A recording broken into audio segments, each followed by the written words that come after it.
جو گمراہ ہو جائے اللہ کے راستے سے تو پھر دیکھیں مدد ہماری کون کرے گا، رحم ہم پہ کون کرے گا؟ ہمیں اپنی رحمت سے اللہ تعالیٰ جنت الفردوس میں ہمیں پہنچائے گا، ہم اپنے اعمال سے اپنی نیکیوں سے کوئی نہیں پہنچے گا۔ تو ہماری مدد کرنے والا دنیا میں اور آخرت میں ایک واحد ذات کون ہے؟ اللہ تعالیٰ کی۔ وہی جس کے ذریعے سے چاہتا ہے وہ کروا بھی دیتا ہے، لیکن اس کا یہ مطلب نہیں ہوتا کہ وہ کر رہا ہے، کروانے والی ذات اللہ کی ہے، اور قیامت کے دن بھی اللہ ہی ہمارا مددگار ہوگا۔ لیکن ایسے لوگ جو کہ گمراہ ہو گئے، اللہ کے راستے سے بھٹک گئے، ان کا کوئی مددگار نہیں ہوگا۔ وَأَقْسَمُ بِاللَّهِ، اور وہ قسمیں کھاتے ہیں اللہ کی، جہد ایمانہم، پکی قسمیں اپنی، لا یبس اللہ، نہیں اٹھائے گا اللہ، من یموت، جو مر جاتا ہے، بلا، کیوں نہیں، وعدن وعدہ ہے، علیہ، اس کے ذمہ، حقاً سچا، ولیکن، اور لیکن، اکثر الناسی، اکثر لوگ، لا یعلمون، نہیں وہ علم رکھتے۔ اب وہ قسمیں کھاتے ہیں، اللہ کی ہی قسمیں کھاتے ہیں، پکی قسمیں کہ ایسا ہوگا ہی نہیں۔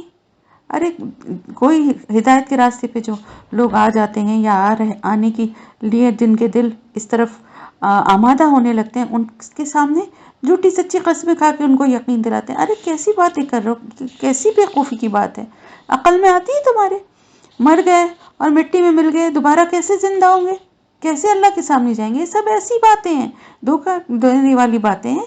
ایسا کچھ نہیں ہے، جو مر گیا اس کو دوبارہ کوئی نہیں اٹھائے گا اللہ، اور اس بات کے لیے وہ قسمیں تک کھاتے ہیں۔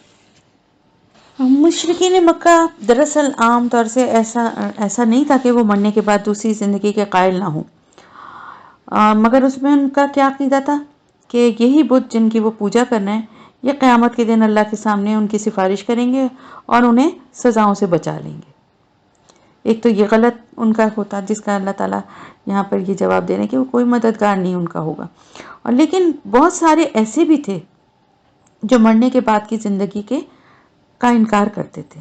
تو ان لوگوں کا عقیدہ جو ہے قرآن میں اس سے پہلے بھی کئی دفعہ ذکر آیا ہے، اور وہ لوگ اس طرح کی بات کہتے تھے کہ ہماری تو زندگی صرف دنیا کی ہے اور دوبارہ ہم اٹھائے نہیں جائیں گے۔ لیکن اللہ تعالیٰ فرما رہے ہیں کہ کیوں نہیں اٹھائے جائیں گے، یہ اللہ کا وعدہ ہے اور اللہ کے ذمے ہے، یعنی یہ ایک اللہ کا سچا وعدہ ہے۔ ایسا ہو نہیں سکتا کہ اللہ اپنے وعدے کو پورا نہ کرے اور تم ضرور اٹھائے جاؤ گے مرنے کے بعد، ایسا نہیں ہے۔ تو اللہ کا وعدہ سچا ہے، لیکن اکثر لوگ اس کا علم نہیں رکھتے، یعنی اس پہ یقین نہیں رکھتے، ایمان نہیں رکھتے۔ اور ایسا کیوں ہوگا؟ لیبینا، تاکہ وہ بیان کرے، لہم الذی، ان کے لیے وہ چیز جو یختلفون، وہ اختلاف کرتے ہیں، فیہ، اس میں، ولیعلم الذین، اور تاکہ جان لے وہ لوگ، الذین کفروا، وہ لوگ جنہوں نے کفر کیا، انہم، بے شک وہ، کانو، تھے وہ، کاذبین، جھوٹے۔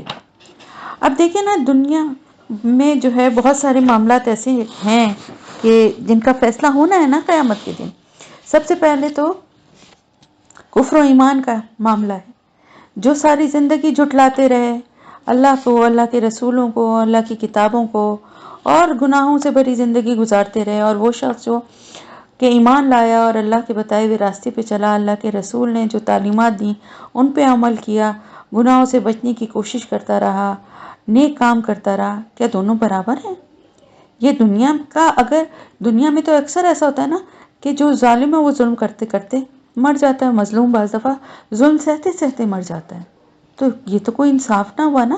اللہ کی ذات تو ایسی ہے ہی نہیں کہ جو اتنی بڑی ناانصافی ہونے دے۔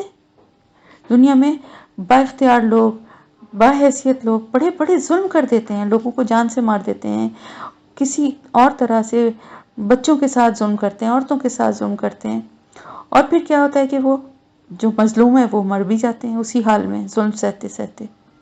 جن کے پاس پیسہ ہے وہ بعض دفعہ لوگوں سے ایسے ایسے کام کرواتے ہیں، اتنی سخت مزدوریاں اور محنت کے کام کرواتے ہیں جس میں وہ بیچارے اس دوران ہی مر جاتے ہیں، یا ویسے بھی کسی بعض دفعہ جائیداد کے معاملات ہوتے ہیں، حصے لوگوں کو نہیں دیتے، اور لوگ اسی حالت میں مر بھی گئے، ظالم بھی مر گئے، مظلوم بھی مر گئے، پوری زندگی تکلیفیں اٹھاتے ہوئے، مظلوم جو ہے حق پہ ہوتے ہوئے وہ تکلیفیں اٹھاتے ہوئے مر گیا۔ تو کیا یہ انصاف، آپ کو یہ انصاف لگ رہا ہے کہ اس کو کوئی بدلہ نہیں ملنا چاہیے اپنی تکلیفوں کا؟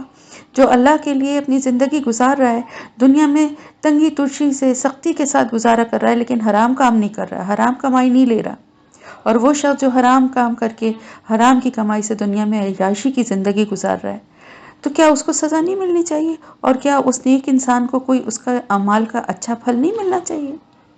تو قیامت کا دن جو ہے نا، وہ اسی لیے ہے کہ جن چیزوں میں لوگ اختلاف کرتے ہیں، سب سے پہلے تو اللہ کے بارے میں ہی اختلاف کرتے ہیں نا، تو کون سچا ہے اور کون جھوٹا ہے، کون صحیح ہے اور کون غلط ہے، اس دن وہ بیان کرے گا سب کو، اور وہ سب لوگ جان لیں گے جنہوں نے کفر کیا کہ وہی اصل میں جھوٹے ہیں۔ اس دن حقیقت پتہ چل جائے گی۔ انما بے شک قولنا بات ہماری، لشین کسی چیز کے لیے، اذا جب اردنا ہو ارادہ کرتے ہیں ہم اس کا، ان یہ کہ نقولا ہم کہتے ہیں، لہو اس کے لیے، کن ہو جا، فیکون تو وہ ہو جاتی ہے۔ اب اللہ تعالیٰ فرما رہے کہ اتنی اس میں حیرت والی کوئی بات نہیں ہے کہ کس طرح سے دوبارہ زندہ کیا جائے گا، کس طرح سے قیامت برپا ہوگی، کس طرح سے سب لوگ حاضر ہوں گے، اور کس طرح سے ان کے اعمال کا فیصلہ، سزا اور جزا کا فیصلہ ہوگا، کہ کوئی ایسی حیرت کی بات نہیں ہے۔ اللہ تعالیٰ فرما رہے بس ہمارے لیے تو صرف کن کہنا ہی کافی ہے، ہماری بات جو ہے وہ اتنی بڑی ہے کہ اس کو کہنا ہی صرف جو ہے، ہم جب بس صرف ارادہ کرتے ہیں کسی چیز کا، تو ہم صرف کن کہتے ہیں کہ ہو جا، اور وہ ہو جاتی ہے۔ اور کہتے ہیں مفسرین اس میں کہ کن کے کاف اور نون کے بیچ کا جو یعنی ادا کرنے میں جو ٹائم ہے نا، اس میں بات ہو جاتا ہے، اللہ کا حکم پورا ہو جاتا ہے۔ تو اللہ تو اتنا صاحب اختیار اور اتنا قدرت والا ہے، تو اس کے یہ توقع یا یہ بات سوچنا کہ یہ کیسے ہوگا، یہ تو بہت ہی بیوقوفی کی بات ہے۔ اس کائنات کے نظام، اس سے پہلے نشانیاں اور ساری اللہ نے اپنی قدرت کی کچھ نشانیوں کا ذکر کیا ہے نا، کہ ان سب پہ نظر ڈالو، کون چلا رہا ہے اس نظام کو؟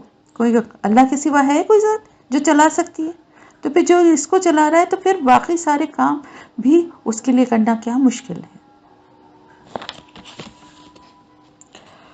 والذین، اور وہ لوگ جنہوں نے ہاجرو ہجرت کی، فی اللہ اللہ کی راہ میں، من بعدی بعد اس کے، ما ظلموا جو وہ ظلم کیے گئے، لنبوئنہم البتہ ہم ضرور ٹھکانہ دیں گے انہیں، فی الدنیا حسنہ دنیا میں اچھا، ولا اجر الآخرہ اور البتہ آخرت کا اجر، یا یقیناً آخرت کا اجر، اکبر سب سے بڑا ہے، لو کانوا یعلمون کاش وہ جانتے ہوتے۔ اب ان لوگوں کا ذکر ہو رہا ہے جنہوں نے اللہ کی راہ میں ہجرت کی۔ ہجرت کہتے ہیں ہجر، ہے جیم رے، یہ اس کا روٹ ورڈ ہے، اس کا مطلب ہے چھوڑنا۔ اللہ کی راہ میں کوئی بھی جو کسی بری عادت کو، اپنی کسی برائی کو بھی چھوڑتا ہے، وہ بھی ہجرت ہی ہے۔ لیکن یہاں پر جو مفہوم ہے وہ اپنی زمین، اپنے وطن، اپنے علاقے کو چھوڑ کر اللہ کے لیے کسی دوسری جگہ جانا، جیسا کہ مہاجرین نے کی تھی۔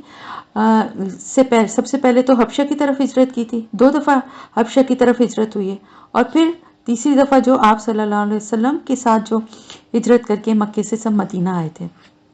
تو ہجرت کرنا کوئی آسان کام نہیں ہے، اور وہ بھی اس طرح کی ہجرت جیسے کہ ان لوگوں نے کی تھی کہ اپنا سارا ساز و سامان، گھر بار سب چھوڑ کے چپ چاپ نکلے تھے، کیونکہ اگر سب چیزیں لے کے نکلنے کی کوشش کرتے تو وہ مکے کے جو لوگ تھے وہ تو ان کے دشمن تھے، اور وہ ان کو نکلنے ہی نہیں دیتے، تو انہوں نے ہر چیز، بعض لوگ تو اپنے گھر والوں تک کو، بیوی بچوں تک کو چھوڑ کر اور نکل گئے تھے۔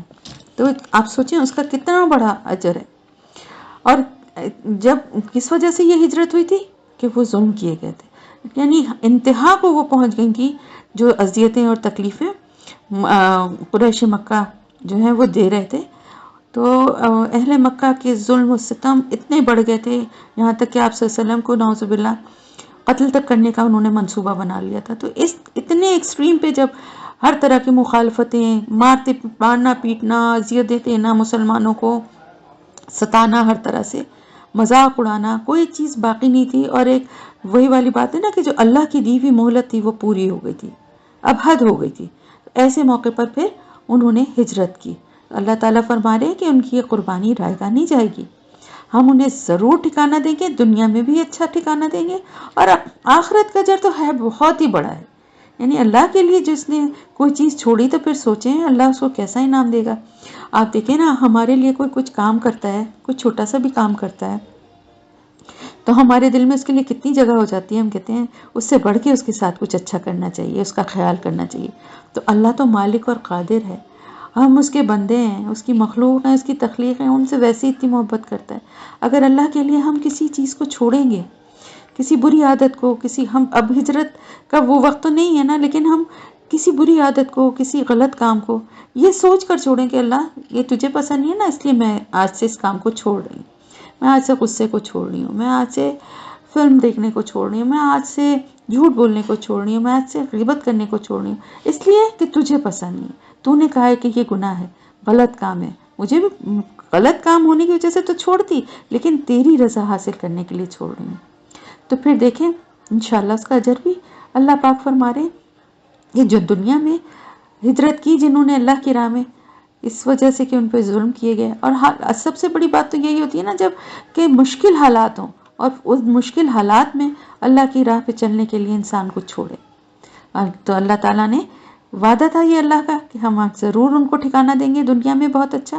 اور اب آپ یہ دیکھیے کہ اس وقت تک تو ان کو اندازہ بھی نہیں تھا، لیکن کچھ ہی سالوں میں آپ دیکھیں مدینے میں جانے کے بعد کیسا اللہ پاک نے ان کو پیارا ٹھکانہ، اچھا ٹھکانہ دیا، اور کیسا عروج حاصل ہوا، اور کس طرح سے مدینہ میں ایک ریاست اور حکومت نظام پورا اللہ کی طرف سے جو نظام دیا گیا ہے وہ نافذ ہوا، اور کیسا مسلمانوں کو عروج ملا، کتنا اچھا ٹھکانہ دیا۔ اور آخرت کا جو اجر ان کا ہے وہ تو وہ جانتے ہی نہیں ہے کہ وہ کیا ہوگا، وہ تو کوئی بھی نہیں جانتا نا، وہ تو وہاں جا کر ہی پتہ چلے گا۔